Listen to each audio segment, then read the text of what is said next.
కరుణా సంపన్నుడైన యేసుక్రీస్తు నామం పేరిట క్రీస్తునందున దేవుని ప్రియులారా, మీ అందరికీ హృదయపూర్వకమైన వందనములు తెలియచేయుచు ఉన్నాను. ఈ దినపు యేసయ్య కృపా వార్త నిర్గమకాండము 33వ అధ్యాయం 17వ వచనం. నీ మీద నాకు కటాక్షము కలిగినది. క్రీస్తునందున దేవుని ప్రియులారా, మన ప్రభు కరుణా కటాక్షములు కలిగిన దేవుడు. పాత నిబంధన గ్రంథములో చాలా మంది భక్తులు దేవుని కటాక్షము కొరకి అరులు చాపారు. దేవుడు కూడా వారందరి ఎడల కటాక్షము చూపినట్లుగా మనం గమనిస్తున్నాం. కటాక్షమునకు పర్యాయ పదములు దయ, జాలి, కరుణ, వాత్సల్యత, దైవికమైన కృప. దేవుడి ప్రియులారా, పాత నిబంధనలో కటాక్షం ప్రజల్ని ఎలాగ తరచుగా కటాక్షం దేవుడు చూపించాడో ప్రజలకి, అలాగే కొత్త నిబంధన కాలములో, కృపాయుగములో, కృపాకాలములో దేవుడు కటాక్షమునకు బదులుగా సమృద్ధైన, సంపూర్ణమైన, సాదృశ్య రూపమైన కృపను మనకు అనుగ్రహించుచున్నాడు. ఆ కృపను, కటాక్షమును మనం ప్రతినిత్యం పొందుకున్నట్లుగా ప్రయాసపడాలి. అయితే దేవుడి ప్రియులారా, ఈ దినపు ఆశీర్వాదకరమైన ఉపదేశాన్ని ప్రభు మనకు తెలియచేయాలి అనుకుంటున్నాడు. కాబట్టి దేవుని కటాక్షం మనం పొందుకొని జీవిస్తూ, ఆ కటాక్షం వలన కలిగే ప్రతి దీవెన, ఆశీర్వాదాలు మనం పొందుకొని దేవుని రాకడ కొరకు సిద్ధపడాలని తెలియచేస్తున్నాను.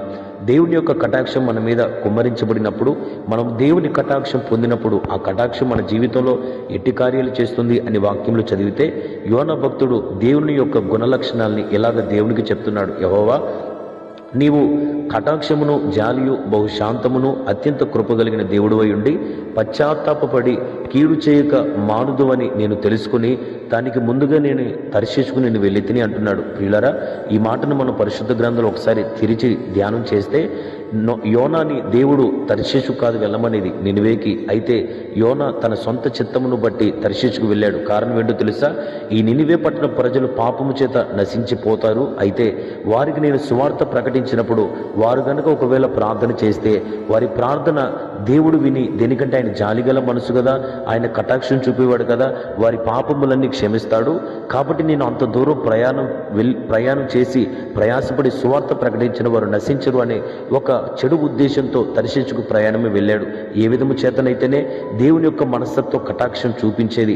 ఆ కటాక్షం ఆ నినివే పట్టణపు ప్రజలందరూ 3 దినములు ఉపవాసం ఉండి తమ పాపముల నిమిత్తమై పశ్చాత్తాపడి గోనెపట్ట కట్టుకొని ఆ పాపం నిమిత్తమై ప్రభు సన్నిధిలో ప్రార్థించినప్పుడు కటాక్షం కలిగిన దేవుడు వారి మీదికి రావాల్సిన కీడంతా తొలగించి వారి పాపములను క్షమించినట్లుగా మనం గమనిస్తున్నాం. అనగా మొట్టమొదటిగా దేవుని కటాక్షాన్ని, ఆయన కృపను మనం సమృద్ధిగా పొందుకుంటే, మొట్టమొదటిగా మన భయంకరమైన, ఘోరమైన మన పాపములు రక్తం వల్ల ఎర్రగా ఉన్న నిత్యముగా వాటన్నిటిని ప్రభు తొలగించి మనల్ని పరిశుద్ధులుగా, నీతిమంతులుగా యేసు రక్తం వలన మనల్ని మారుస్తాడు. రెండో మాటను మన పరిశుద్ధ గ్రంథంలో చదివితే, మోషేతో దేవుడు ఇలాగంటున్నాడు, మోషే, నా కటాక్షం నీకు కలిగినదని. అప్పుడు మోషే అంటున్నాడు, ప్రభువా, నీవు నన్ను పేరు పెట్టి తెలుసుకుని ఉన్నవని, నీ కటాక్షం నాకు కలిగినదని అంటున్నావు కదా, అయితే నీ మార్గములు నాకు తెలుపు అంటున్నాడు. అప్పుడు వెనువెంటనే ప్రభు నిత్యముగా కొద్ది గడియలలోనే తన మంచితనమంతయు, తన కృపా సత్యములంతయు, దేవుని యొక్క గుణ లక్షణాలన్నీ కూడా మోషే గారికి దేవుడు తెలియజేశాడు. దేవుని ప్రియులారా, ఈ భూమి మీద ఉన్నప్పుడు మనం దేవుని గురించిన ఒక పరిపూర్ణమైన అవగాహన లేకపోతే క్రైస్తవ జీవితంలో అంతటి దిగజారిని తను ఇంకొకటి లేదు అని చెప్పడానికి సందేహం ఏమీ కూడా లేదు. కాబట్టి ప్రభు మార్గంలో మనకు తప్పుగా తెలియాలి, ఆయన మంచితనం అంతా మనకు తెలియాలంటే ఆయన కటాక్షం మన మీద ఉండాలి. ఆయన కటాక్షం ఆయన గుణ లక్షణాలను మనకు తెలియజేసేటట్లుగా చేస్తుంది. అలాగే మూడో మాటను మనం గమనిస్తే, సొదొమ గొమొర్రా పట్టణంలో నీతిమంతుడైన లోతు తన కుటుంబం నశించిపోకుండా దేవుని కటాక్షం ఆ అపాయంలోండి, ఆ కీడులోండి అతన్ని కాపాడేటట్లుగా చేస్తుంది. ప్రియులారా, అంత మాత్రమే కాక మనం ఈ ఆత్మీయ అర్థాన్ని జ్ఞాపకం చేసుకుంటే, లోకమంతటికి రాబో శోధన కాలంలో మీరు, మీ కుటుంబాలు ఆపదల్లో అన్నిటి నుండి తప్పించబడటానికి దేవుని కటాక్షం మనకు సహాయపడుతుంది. 4వ మాటను మన పరిశుద్ధ గ్రంథంలో ధ్యానం చేస్తే, భక్తుడైన మోషే నఫ్తాలి అనే గోత్రం గురించి ఇలా ప్రవచిస్తున్నాడు.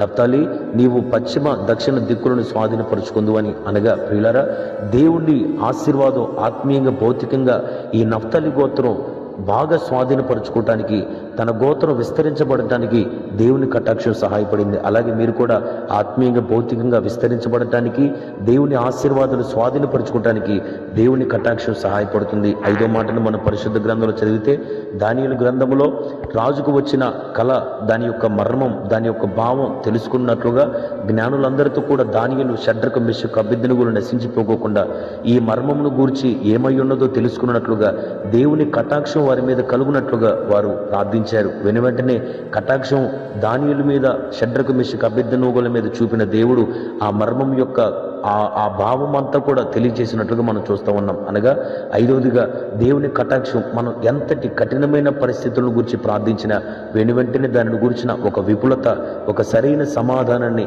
దేవుని కటాక్షం మనకు అనుగ్రహిస్తుంది. అనగా ప్రార్థనకు జవాబు దయచేస్తుంది.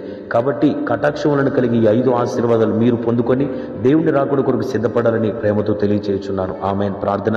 పరిశుద్ధుడైన మా దేవా, నీకు స్తోత్రాలు. ఈ దినమున మాకు నేర్పిన శ్రేష్టమైన కృపావార్తను బట్టి స్తోత్రాలు. నిశ్చయముగా నీ కటాక్షం నాకు ఈ మాటలు వింటున్న ప్రతి బిడ్డలకి సమృద్ధిగా అనుగ్రహించి నీ కటాక్షం వలన కలిగి ప్రతి దీవెన మాకు అనుగ్రహించమని యేసు నామములో అడుగుచున్నాము తండ్రి. ఆమేన్. Praise the lord.